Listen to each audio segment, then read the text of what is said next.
Welcome, everyone. Welcome, everyone, to the Russell Hobbs Show. Here we are. Today we have a very special guest, Paul Salfen, here in the secret studio. And Paul's a great guy. He and I have known each other 20 years. Allegedly. Roughly. Allegedly. Somewhere around there, 20 years. So welcome, Paul. Yes, thank you. Thank you for having me. It's great to be here at the Russell Hobbs Show in the secret location we can't confirm or deny that we're in. We're in it, but we can't tell where it is. Oh, okay. The paparazzi and the throngs of chicks would be all over us, you know. So I don't know. I almost want to make a note to the producer right now because I'm seeing a lot of screens up there. Mm-hmm. The last show, I knew who was on because I saw one monitor. But we're rolling, and Paul, I was saying I've known you 20 years because we knew each other first when you were in the band with your friend Shannon Barrett, your longtime friend, and Zach Lumpkin. That's right. Which I always make fun of his name, but I'm not right now. They're great guys. And so we were managing the band, and you were the one, I think you were the catalyst for changing the name to Farstar, right? Yeah. I think the band was called Dim Reflection when we started. And it's a really cool, band. And then we just kind of, I don't know, we just started changing a little bit of things and started, I don't know. Shannon was just on a roll. He was writing these great songs, and they were catchier. They were shorter, and he was really focused. And we made a great album called Broken Down and Wandering with Matt Pence. Gosh, those are really, really good times. But Shannon, his parents were friends with my parents. And so we knew each other as little kids in Temple, Texas. And then his family moved off somewhere, and my family moved off to Philadelphia. And we both ended up in Dallas, Texas. And my parents said, you should probably look up Shannon, your old friend from middle school. And I was like, oh gosh, what's it going to be like if you go and meet up with somebody that you knew as a kid? Do you still have anything in common, right? And then we met up at a Starbucks, as people in the suburbs do. And he pulls out, he goes, you want to hear some of my music? And I said, yeah, sure. He pulls out an acoustic guitar out of the back of his car in the parking lot and just starts playing. And I was like, wow, this guy's great. He still is great. And I'm hoping at some point we can keep doing more music because we are the slowest band ever. We get back together every, few years, and then we disappear. But now, Shannon's got 2 kids, and he's very busy. Everybody grows up. Well, the reason I wanted to touch on that is I think Shannon is such a great, humble, kind of artsy guy, and him and Zach. And then, so we knew them for a few years. Joel and I at the door, we were managing them and everything. And then you came to town, and it was Paul, the new guy, and he's like, we got a better name, and you kind of went a little bit more accessible to the crowd. I don't want to say pop, sure, but you brought input to the band that made you guys a little more happening and a little more accessible to the crowd. Y'all got some really good gigs around town. And it was a really cool time, So that's where we met. But the reason you're on the show today, is because Paul is an innovator. He's a guy that's like ahead of his time.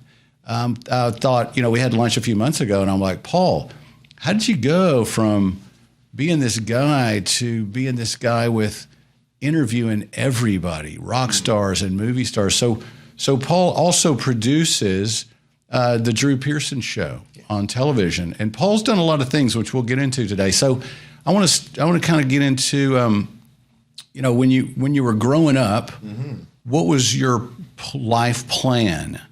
Say you went to the university, right? Yeah, so I went to school at Penn State, but what's interesting is I actually sort of got my start doing this stuff in high school, but by accident. And it's just so funny because I never really saw myself as an on-camera person. I didn't feel like I looked like it. When in high school, I kind of had long hair and rock T-shirts, and ripped jeans, and I just, didn't look like somebody on TV, except for maybe MTV.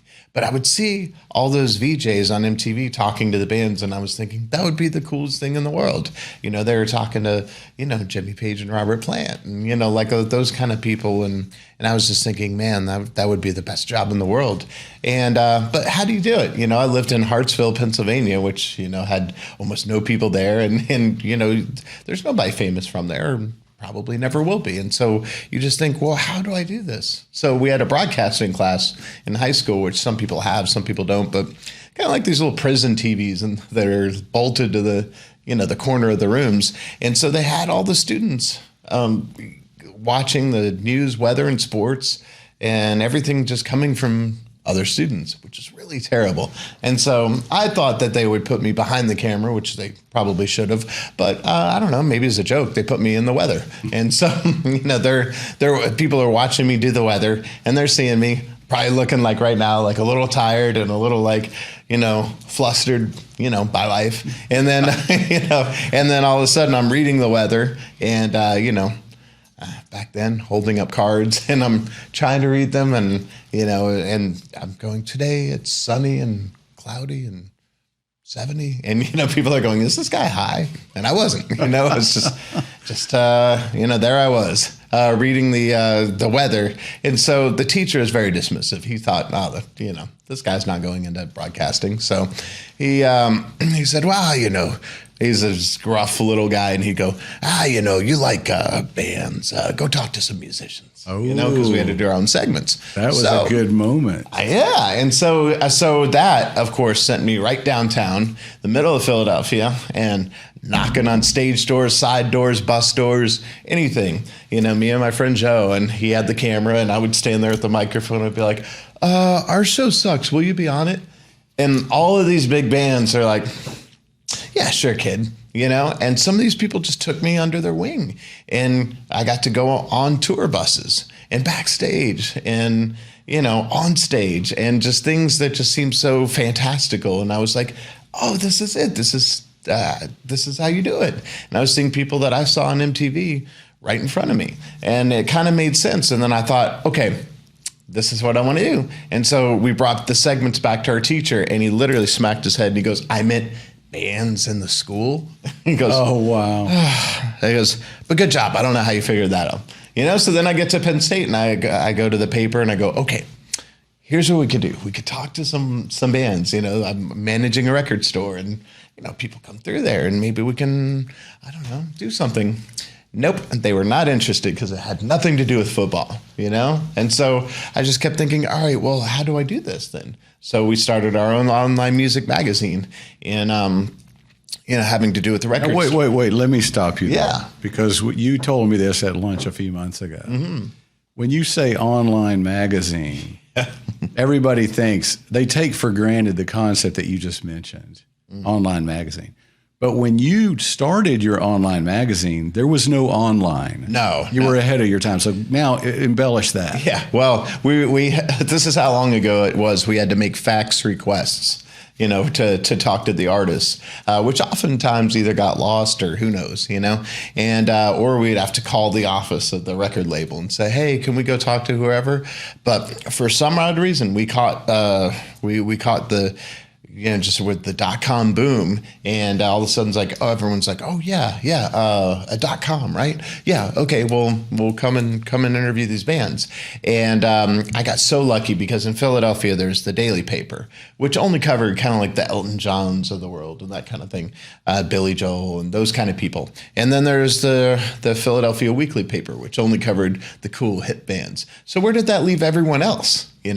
All the emerging bands that hadn't quite made it yet, or even like the older classic bands or the old blues guys. And, I just thought, that's where I'm going. And so I made all these wild requests, just everything from B.B. King to just anything. And I got lucky on artists that were coming up at the time, like Kid Rock and Stone Temple Pilots and people like that. And then all of a sudden I had amassed this great amount of content. And so by the time I graduated, I came down and talked to the Dallas Morning News, and I was like, yeah, I want to do your celebrity interviews. And they're like, yeah, you and everybody else, but who have you talked to?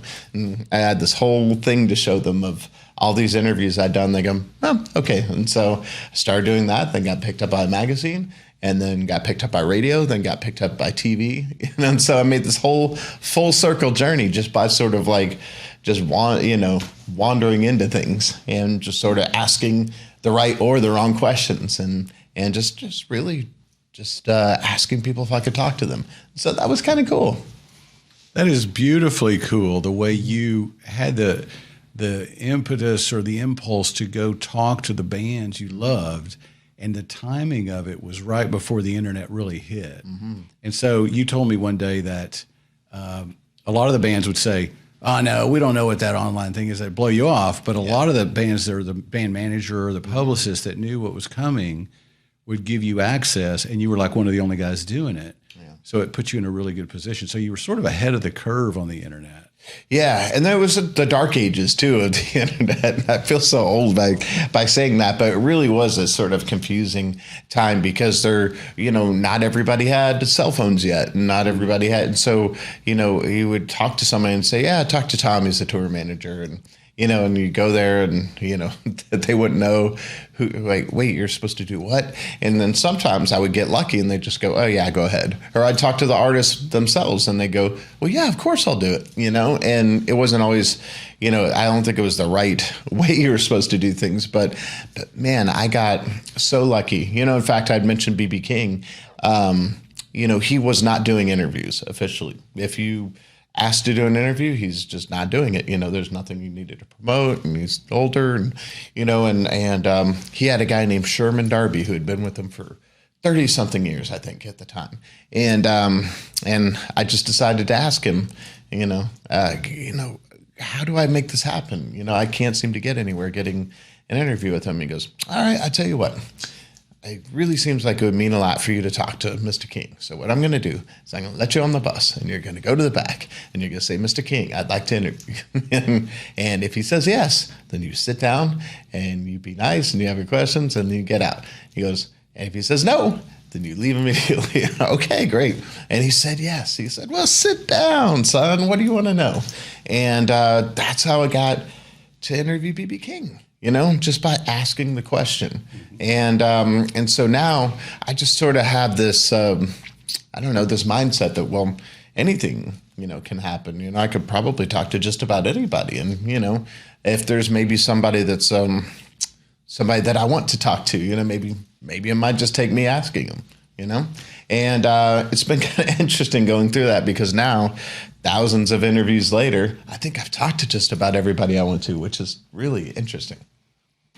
Wait, you just said you've talked to everybody that you want to talk to? Just about. I made like a wish list at one point. That's like really good and really bad at the same time. Come on. Yeah, well, at that point, I started thinking, what is there left to do? Because there are always new people come along that are interesting, actors and directors and musicians and authors. But I don't know, I started interviewing astronauts and CEOs and, just all kinds of people just that I found interesting that I thought would be cool to talk to. Well, that reminds me of something I was going to ask you that it's a perfect moment, or as they say, a segue into it, is you have done this amazing book about astronauts and rock stars and movie stars. So tell us all about the book. Oh, gosh, yeah. So that book is called Going For It. And, our little subtitle underneath is Advice, Wisdom, and Hail Mary Moments from the Stars. And the reason I started doing that is because I was doing these segments for the Drew Pearson show on Fox Sports. And and then I was doing other segments for WFAA and for ABC, for things like that. And then I would do these interviews, and I would do what I thought was a great interview. I would talk to, let's say, Hugh Jackman, and he would tell me his story, and he would tell me about what makes him tick and the great things about him. And then they would go and air the segment, and all that would be left would be like, him talking about, oh, I wouldn't be in the shape if I didn't, if I wasn't playing Wolverine. And Wolverine comes out on Friday. And you're just like, what? There's missing so much great stuff, And then it happened again and again and again. And I thought all the best stuff is just laying on the floor. And they don't care what happens to it. They got their promotional push out of it. But to me, the things that finding out about what makes somebody tick, what makes them great, it's really interesting. So, I go, I'm going to start typing these up and seeing if maybe a newspaper wants them or a magazine or something, because these are great words of wisdom. And then I got hit by a drunk driver and then an 18-wheeler and came out without a scratch both times. And I thought, I think that I really need to have something left to do here, and I just started going crazy thinking, well, maybe time is short. And I just started typing away. And over a Thanksgiving break, I came up with like 300 celebrities, pieces of different interviews of great wisdom and knowledge that I thought that I could share with the world, And then I brought it to one of my friends, my mentor, Hayden, and he goes, well, this is great and everything, but what happened to this guy? What about this one? What about BB? What about all these people you've talked to? I was like, I don't know. He goes, I know you've got more. Go get more. Go do more. And then I got to 500.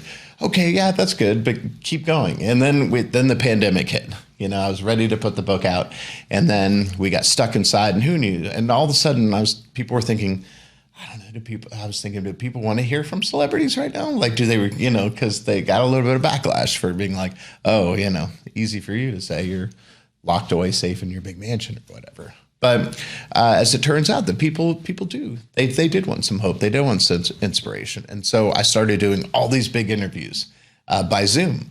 And Zoom was the saving grace, because all of a sudden, all these people are sitting at home really not doing too much, and they're happy to talk. And so I just started doing the same thing I did back in college, just making these wild requests just to talk to people. I was like, I never talked to anybody from Creedence Clearwater Revival. I've never, I never got around to interviewing this person or this band or that band, or, I should really talk to somebody from Black Sabbath, or, and I finally got this crazy collection of interviews. I think I did 350 in a year that we were locked away.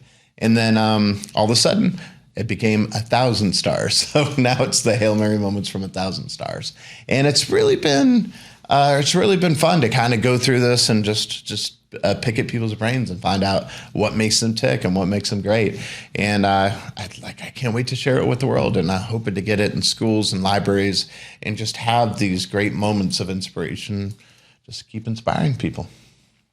Yeah. The book is an incredible concept. And it's amazing that you've talked to that many people about that particular point. So really at this point, it's just about getting the book in what is the best form or medium to get it out there. Yeah. I mean, my problem is I'm not as motivated by money as I probably should be, and I'm just kind of like, I just want to get it out there in the world. I don't care if it's free, this is knowledge and wisdom and, advice and things that should be shared with people. And so that's why I really want to get it in schools and libraries. But, I really am happy to get out there. The book form is interesting because, there's a lot of people say, oh, people don't read books anymore. Well, they do. But, I think also keep in mind, I have video and audio clips of every single one of these people. And so now you see all the great inspiration accounts on Instagram and Facebook, and you see these clips that are just the clips, but basically kind of like what my quotes are from people. And so I think there's a whole multimedia thing that we need to do, but I am an army of one. So I'm going to do the best I can with what I've got. And so you'll see me promoting and doing whatever I can soon. In fact, I see your book right there, so I need to probably ask you questions. Well, we can get into my book. Yeah, I've got a book out, and it's pretty deep, And my struggle is I found out people don't really like deep stuff that much. My struggle my whole life has been art versus commerce. I kind of like art, but that leads me to I wanted to ask you this. You just said a minute ago, it's not really money. You just said you're not that motivated by money like you should be. What does motivate you then? Gosh, I just want to feel like I left the world a better place than I found it, And if I feel like, okay, in these 1,000 celebrities, which some of them are quoted a few times in the book. So let's just say there's, I don't know, I should know this, but probably, 2,500 quotes in the book. If someone finds one quote in there that means something to them, that maybe changes their mind about something, makes them feel better, makes them not give up, then, it was totally worth doing. And so I think if I could do that on a bigger scale and maybe help a lot of people feel like they're not such an alien in the world, especially artists, it's a tough road, and there's so many people that you'll read about in this book that just didn't give up, and that's the difference. That's why it's called Going For It, because they just went that extra step. They slept on a friend's couch, or they borrowed money, or they stayed with their parents, or they sold everything they had, just to do what they felt they needed to be doing. And so I think that's a great thing. Yeah, I think you just touched on something that's a core reality for all of our motivation, and that is, you mentioned a minute ago. You said, you come into the studio frustrated or whatever. Everybody has to deal with their daily life. Mm-hmm. Your everyday things come up. It's frustrating. Everybody's got their own personal struggles. Everybody has to pay their bills. You got to take care of kids, girlfriend, ex-wives, whatever you have. And so your job or whatever. So the people that actually take care of all those struggles every day, make it through, and continue to carry the torch for their dream, mm-hmm. like you said, whether it's songwriting or you're going to be a movie director or book, mm-hmm. Get your book out or whatever everybody's got their day job, their gig, mm-hmm. but the people that don't give up and don't let the torch go on their dream gig, that's the difference. It's that tenacity to keep going and digging in there. So that's, to me, where it takes the deeper motivation than money. Because mm-hmm. people that, if money's your motivation, sooner or later, you're going to get some money and you're going to kind of die out. It's like the band that, like, their first record is so great. Yeah. And then they never put anything out again because you find out the fame and the money, like their artistry fell away. Mm-hmm. But artists or whatever form that puts out continual music over the decades, they're not doing it for money. Mm-hmm. I mean, why does Paul McCartney even tour? Right. He doesn't have to do anything. But he digs connecting with the people, obviously, and he's not in the studio today, so we can't ask him. Yeah. But obviously, there's way more than money there that's motivating that dude. So that's a great point that you bring up, and I think you're motivated, like you said, you like to see what make people tick. But it's like, I think I would suggest that you're also being used by God and to dig into people mm-hmm. and stir them on. Yeah. You know what I mean? Well, yeah. And a lot of people have said, I do have a good ability to get the good stuff out of people, and not in an invasive way. I always think, because people are, how do you know what to ask? Well, I just think about what I would ask them if I was sitting on a plane next to them.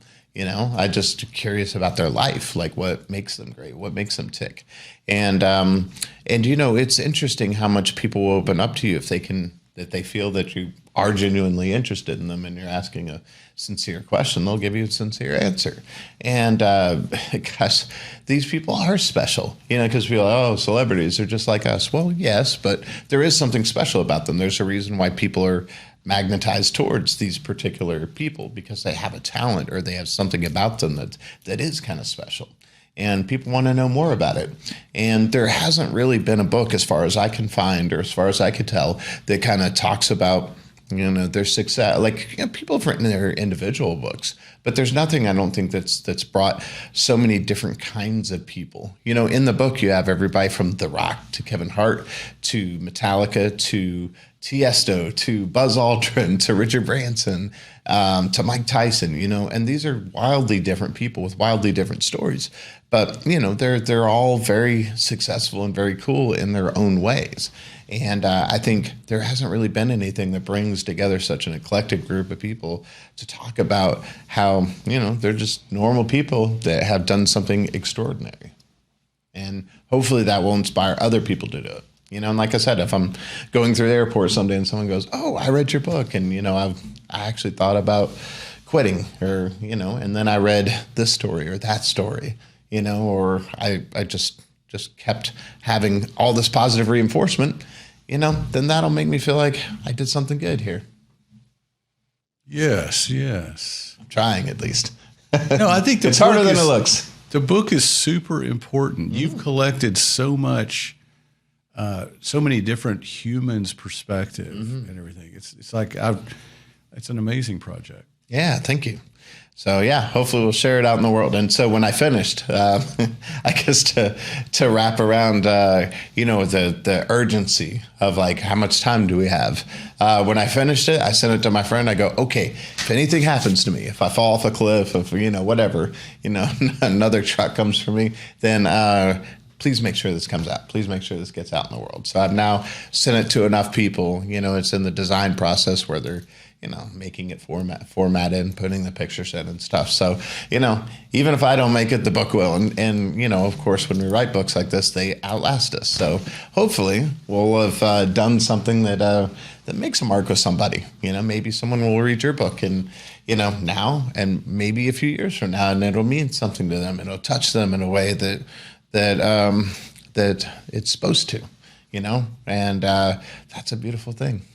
It really is. What I've learned is it's all about seeds that are planted, seeds of thought and conceptual seeds are planted. And every day, human beings are going through their life. And you have your 1 to 10 years, your 10 to 20, and all these decades that we live through. And it takes time for seeds to germinate and dreams to crystallize, and then efforts put towards making that dream come to fruition.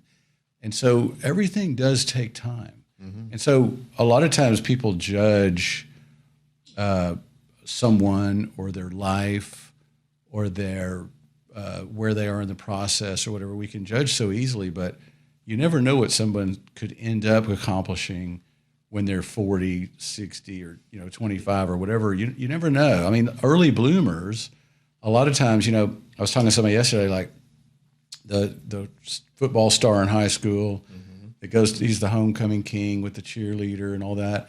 A lot of times everybody thinks they're the coolest people, but a lot of times they peak early. Yeah. And then at the high school reunion 10 years later, they're like the losers, Yeah. Not to say anybody's a loser, but, So the Cobra Kai thing. Right? Yeah, it's like late bloomers it's like that's the place to be. Because the later you bloom, the more the seeds have germinated, and a dream could be something that's really world changing and may have a longer lasting effect. Yeah. Right? It's true. Well, if you want a great real-time example, there's nothing better than this weekend. So I don't know if you know, the number one movie in the country this weekend is a movie called The Bad Guys. It's an animated film, and it's based on a popular kids book series. Well, it wasn't always a popular kids book series. I just talked to the author this weekend, Aaron Blaby, and Australian guy, and he said it wasn't until he got to 40 years old and he couldn't give his books away, and then all of a sudden, these things come together and they start to happen, but him, like many other authors I've talked to, because I wanted to pick a lot of authors' brains to see about this. You don't know how many times their books have been rejected, and how many times they've been told, no one's going to care about this. No one's going to read it. And then they go off to sell millions of copies of books. So, there is a fine line between being so stubborn, to where, it's okay. I can, so-and-so didn't start acting till 50, or so-and-so didn't start writing books till 40. And, maybe some things aren't meant to be. But, there are plenty of shining examples of things that were meant to be. And sometimes they don't happen until later on in life. Shoot, I'm just putting out my first book now. I probably could have put out one years ago, but hopefully this is a good one that will lead to many other ones. Yeah, that's just exactly what you said. Was it took that writer that was living his life, going through the experiences he had to go through, so that the whole quest and the questions and answers could be formed in his soul to write those books. And then later down the road, they were actually received. That's exactly my point. So like with you coming out with a book now, I mean, it took all the life experiences. Right. I mean, if you're going to interview 1,000 celebrities, that takes a decade anyway. Takes a little while. Maybe well, two decades. It's just like a band when they put out that great first album. Well, that is so far the culmination of their great life experiences. Probably hundreds of songs, or so many songs that didn't work or that weren't that good, and that's sort of like their greatest hits to date. And the first thing that comes out, and then all of a sudden, if that does well, then they have a very short amount of time to kind of keep the public's interest and try and capture that magic again. And it's the same thing here. This is going to come out and it's going to be sort of my greatest hits, really, right? Or a collection of the other greatest hits. And so, if it does well and people want more of it, then all of a sudden I'm going to have to scramble and be like, okay, here we go. let's find another great collection of hits. Yeah, or you could go with a totally different angle. Right. Instead of the Hail Mary moments or nuggets of wisdom, you could go with a totally different angle. That's true. Well, the funny thing is so I finally was like, okay, I just need to wrap this book. This is like this never-ending project that's just going to keep going. And all of a sudden it's going to be, wait, now we could get to 1,500. Now we could get to 2,000. And it's just silly, So it's just, when it's time to wrap, it's time to wrap. So I wrapped it up this last summer. And since then, I've done another 400, I think. So it's just... there's enough for another book, for sure already. And but the next book I want to do is a book of CEOs. So, the CEO of Ford and American Airlines and, like all these big companies and kind of seeing what makes them tick and, what kind of advice and their crazy stories, how they made it. And then I want to do another collection of the same sort of thing of just normal people who've done just extraordinary things. And that's where I want to go with it right now. But who knows what'll happen? You just said something I was going to go back to a minute ago. You were talking about, the concept of celebrity itself. Mm-hmm. Okay. We all agree that there doesn't need to be a TV channel where everybody's following Britney Spears 24/7. Mm-hmm. Remember the Britney Spears channel? Mm-hmm. Okay, so and I've railed on the whole celebrity reality for a lot of my life because to me it's ridiculous how people seem to just worship celebrities. But your point you made a minute ago is so valid that the reason that a lot of people are attracted to certain other humans is a legitimate reason. Mm-hmm. If someone can write amazing songs and perform them wildly, or a great actor, anybody that does art that helps other people transcend, mm-hmm. that's a special human with a special gift. Mm-hmm. So it's obviously a legitimate reality that you would be attracted to talking to them, figuring out more about them, learning from them, right? Because we all learn from each other.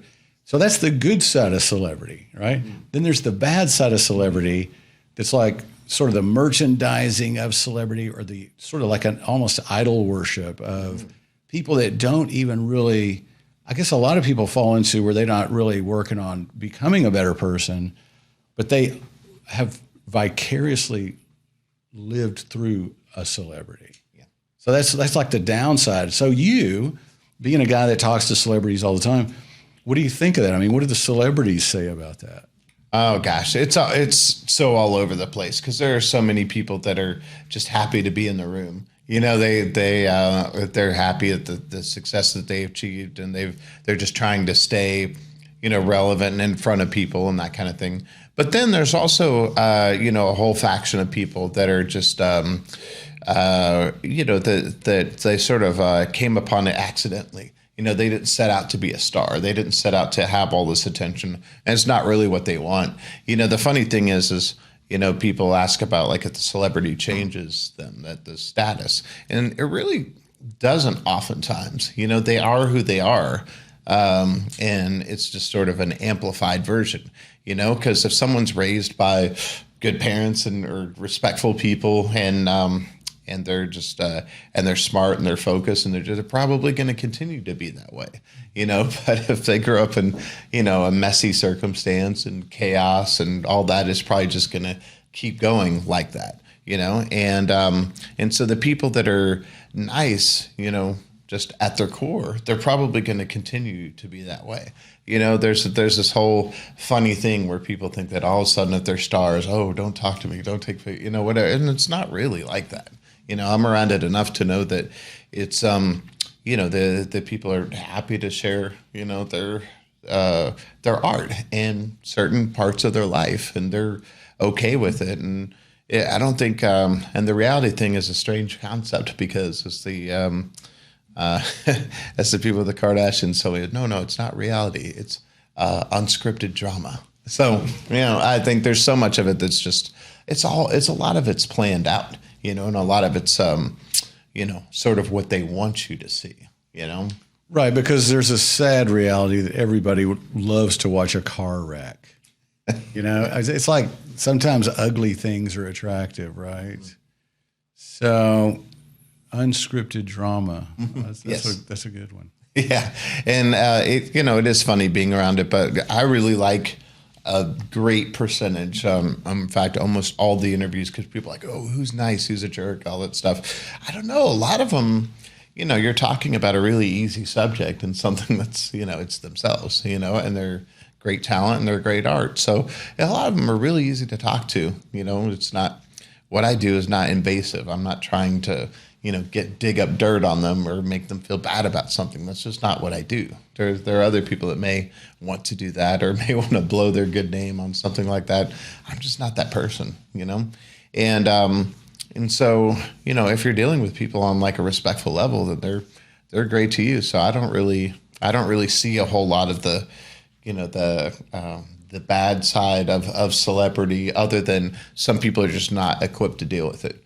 And that's okay. I think that some people, it's just like going back to high school. It's like the high school prom king and the football star. They're probably equipped to deal with all the attention and the whatever, but some people are just not comfortable with that. Some people don't like being touched. Some people don't like being hugged by like strangers. And it's not just because they're famous. It's just kind of awkward for people to, all of a sudden they walk out somewhere and you don't get used to someone screaming or running up on you or just running up and trying to take a selfie or something like that. It's very unnatural, or you're just walking through the airport and you're tired like everybody else and people are like, oh my gosh, and so some people are just equipped to deal with it. Like Jack Black. Jack Black can just, he's always on. He comes to life. He's like, well, hey, and he could do that kind of stuff. But then there's other people like, that I don't know, like a Will Ferrell is just not as like dynamic as you'd think, in a sense that like you just can't roll up to him and expect him to perform, and that's just two different personality types, and it has less to do with their celebrity than it does to do with just their personality. Right. There's the introvert extrovert type thing too. I know it's an oversimplified concept, but it does really it's a real thing. So what we're stumbled on here, I think, is we're living in a moment in time. We're experiencing, when I grew up, there were Hollywood movies made by a few Hollywood gatekeepers in studios. And I love those movies, by the way. Those were the great movies. But now we live in a time where, and also like, you had like Jewish music producers and black singers, and they made the most beautiful music, but it was nothing like now, because now the artist is empowered. Everyone's an artist. Anybody today can get on TikTok or Instagram or whatever social media platform, and if they've got something to say or something to play, they could instantly be all over the world in one moment. So we're experiencing in the last 50 years or whatever that we live in a totally different reality now, where everybody is, like Andy Warhol said, everyone will have their 15 minutes of fame. Now it's everybody has their 15 seconds of fame. And it's like the world's turned inside out. So it's changed the celebrity thing somewhat, right? And so I think it's a good thing that the world's sort of one community and everybody's seeing what everybody else is doing and echoing, in this chamber of, expression. But I wonder what that's going to do to the celebrity thing. I mean, I don't think it's going to hurt bigger celebrities being bigger. No, I don't think so. But, just like anything, there's again, going back to people saying who's nice, who's not, whatever. And I go, well, it's kind of like we work anywhere. There's people that you work with that you could just spend all day with. They're just the most fun people, the coolest people. And you'd have a great time with them. And then there's other people you're just okay with seeing just at work, And then there's other people you just probably rather avoid if you can at all. And it's the same exact thing, I think, with them too, because the more that you know about someone, probably sometimes the better, sometimes the worse, though. There are plenty of people we found out later that make great art that are not really good people, and then you find out that there's also some people that you like them better because you understand them more, and you like their music because you know more about their struggle, and they've explained their songs and all that, or their movies. Sometimes I do interviews with people and I like the album better once they've gone through it with me. And they go, when I wrote the song, I did this or this was going on. And I go, gosh, I didn't even think about that. And same thing with, the actors. I mean, the things that they go through or the things that they experience make this great art, and makes you think about something. But then there's other things that are just like, you dig into somebody and you're just like, ooh, how about I just enjoy your music, So interesting point. Okay, so we're here really to find out more about you. So let me jump kind of back in time now. Mm-hmm. So what was your childhood like, a kid growing up before you were the guy with the long hair and the T-shirt, wannabe band guy in high school? Mm-hmm. What happened before that? Oh gosh, my childhood was great. It really was. My parents are some of the most fantastic people you'll ever meet. They're still together, still in love, and have been since the 8th grade. They're high school sweethearts, and they're just the sweetest people. They're loving, caring, understanding, and have put up with all kinds of nonsense and have helped so many people. And my sister is just a saint. I just have a really, really fantastic and supporting and loving family, which really has shaped who I am. And I think that also has also helped with what I do, because my father is someone who's very interested in people and very interested in learning about them and will listen. And one of the I would always get advice from people who've done interviews, and Larry King told me you have to listen to the answer, or you have to listen to the answer to form the next question. And I think that's the right way to do things. You have to really, there's some people that walk into interviews and they have a list, and they're going to get through that list, and they're the producers told them, and so you can tell they're focused, and the person being interviewed will play along.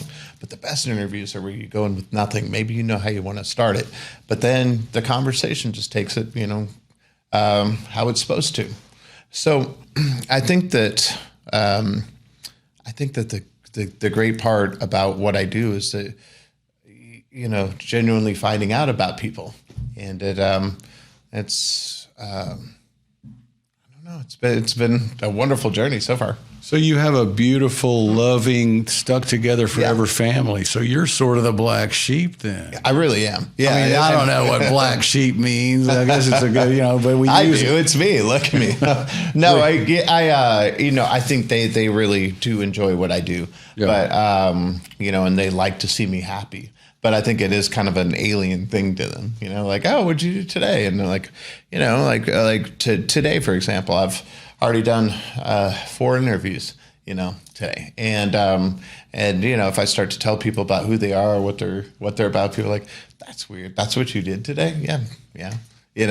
And it's, it's fun. It's a fantastical thing. So, growing up, to get back to your question, it was really cool to be able to have that love and support, because I don't know how my life would have turned out otherwise. Think about it. Think about what you just said. It's like you had that home-based family that allowed you the stability and the security to just take off and go explore and be the insert adjective, good or bad. I'm just saying it's a good adjective, but it allowed you to go off and seek and find and make things happen, and you knew you could always go back to a home thing. Right. So, that's a very cool thing. I've always tried to. I mean, I've been trying to have a normal life my whole life, and I've had a few glimpses of a normal life, but it's hard for some people to find. Oh yeah. There's like some people are just seekers, and a lot of people are more content with a normal life. The family, they got the job and their church they go to for 43 years, and all that. I think it'd be nice. I haven't been able to accomplish that. I know. I always say that too, because people go, "Your life is not normal." I was like, "No, it's not even a little bit," and that's okay. I'm perfectly okay with it, And sometimes I just think, maybe I need to stop doing this and just do normal people things, And then other times I think, I don't know, because I've quit at times. Not really quit, but I've taken on corporate jobs. Take a break and you reflect, and then I realize quickly that I am where I'm supposed to be, and which is really kind of a nice thing. So having that love and support from my family, and now having a family, it's really really interesting to to carry on with what I'm doing in a whole new light, because now my daughter is a photographer, and so she's just learning, but I'm getting her into shows, and she's the little one up there shooting right up front in front of the bands, and so now I kind of think, okay, maybe I've done something good, because I've now she's making great art that she can share with the world. So she's telling the story through photographs, right? And they say, every picture tells a story, or a photograph can tell is it worth 1,000 words? Yeah. So you've been the word guy, interviewing and writing, and now she's the picture woman. Yeah, which is pretty cool. And so it's been a really really interesting journey. And so now I think my parents get even more what I do through that, because they're seeing what I'm doing, finally doing some good. That's beautiful. Yeah, and I'm hoping to make them proud by doing what I do, and sharing more of this with the world, and hopefully touching more people by carrying on these great words. Because if I would have died before, those words would have died with me. No one's going to go through my all the SD cards and cassette tapes and all the different things that I have and digital files to find all this great stuff. I know where it is, and I know where the stuff is. I know what I have. And so that's why I had to get it and put it together. Yeah, I think it's a minute ago when you said now you talk to your phone. You that's what I've transitioned over to, because I used to write everything on paper, and you end up with boxes and piles of ideas. Now I can just make Gmail drafts of everything, right? Mm-hmm. It's more accessible. It's more permanent. If you have a fire, you still got it. As long as you have Wi-Fi to Google or whatever, right? So yeah, we're okay. So here's the next question. Well, not the next question. This is a question I have to ask everybody. Okay. And I'll take a moment. Our main sponsor on the Russell Hobbs Show has published this book, and I'm telling you, this book is really good. It was decades of my searching and seeking for why we're here, why life doesn't always make sense, why life can be so discouraging. And, I've had a really adventurous life. I mean, I've been very fortunate to do a lot of really cool things. And sometimes, I had a Rolling Stone party at my club, and we had all the rock stars and writers and models, and I'd be upstairs kind of like, it's kind of boring, And so I was kind of searching for more. And this book is about why we're here, what is the true meaning of life, and why is it seems so confusing when you're trying to seek it out sometimes, because there's so many religions and denominations and opinions. And, face it, I mean, you watch TV and everybody wants something from you. Everybody wants to sell you something or take something from you.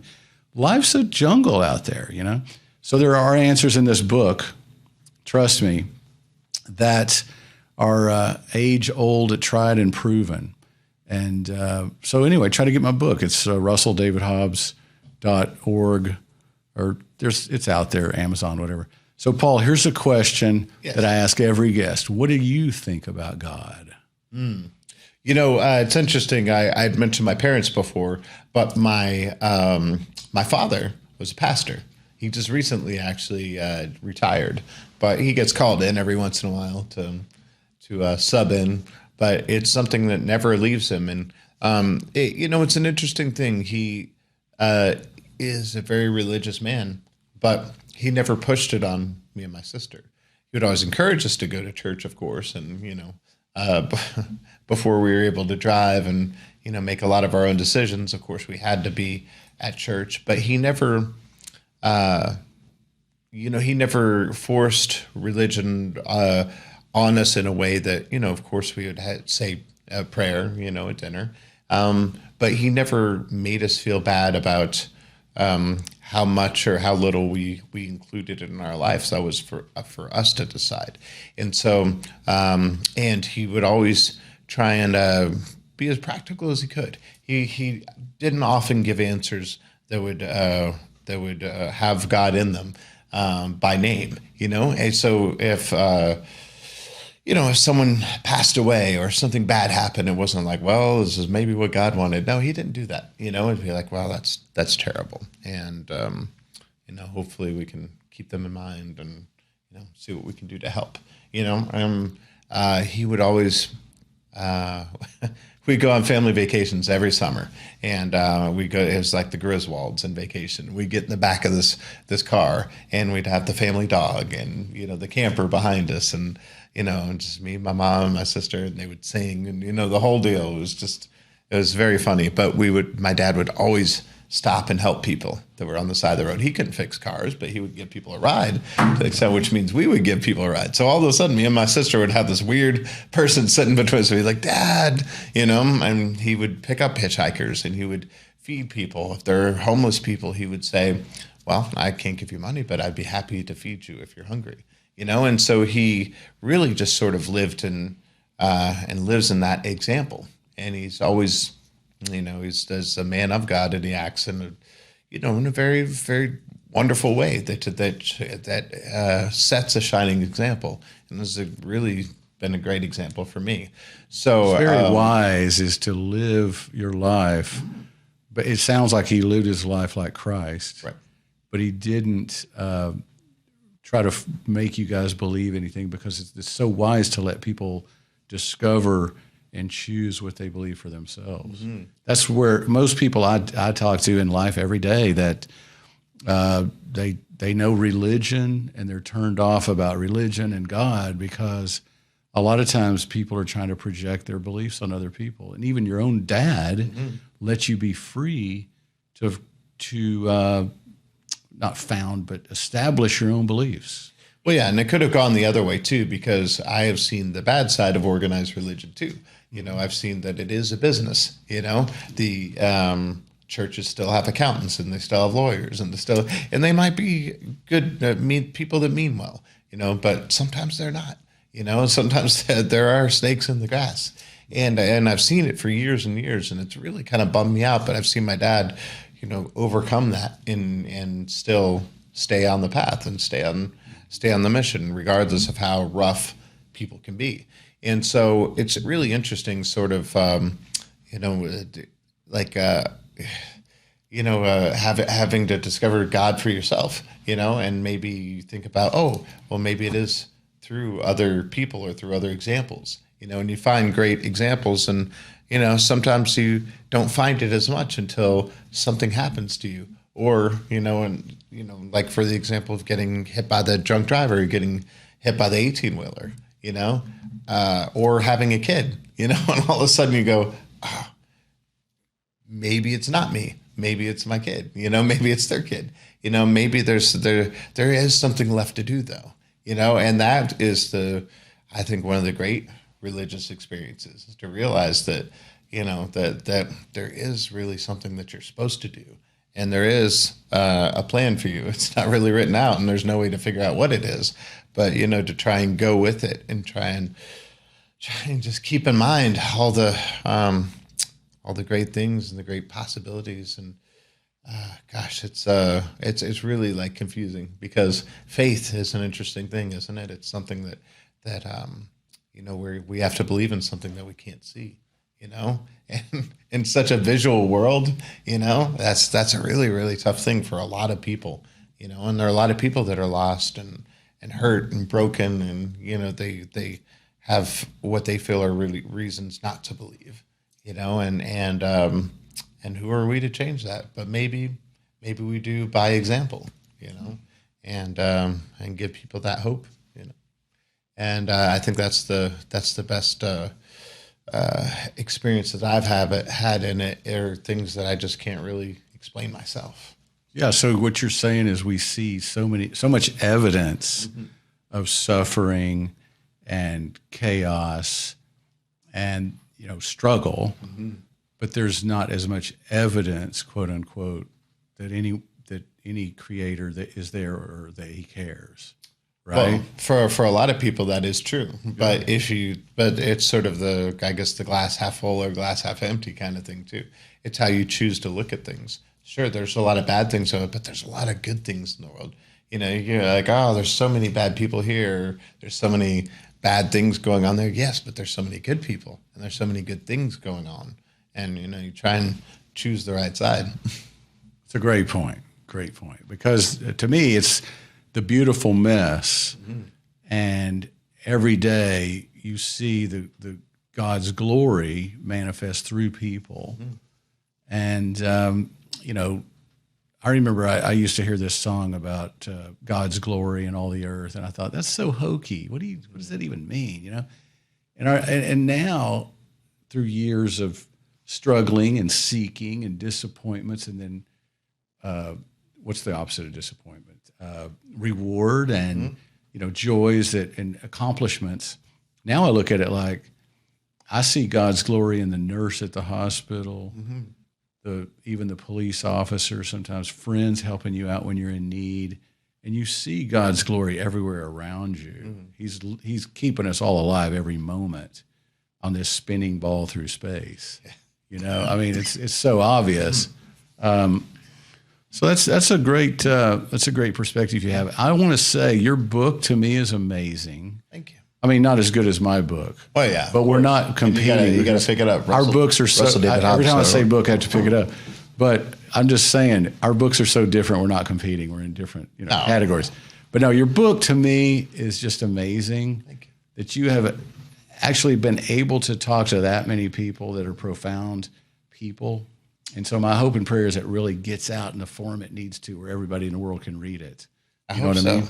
I really believe these things, we plant seeds and we do our work, and it all has a great result. And we're in the middle of that process right now.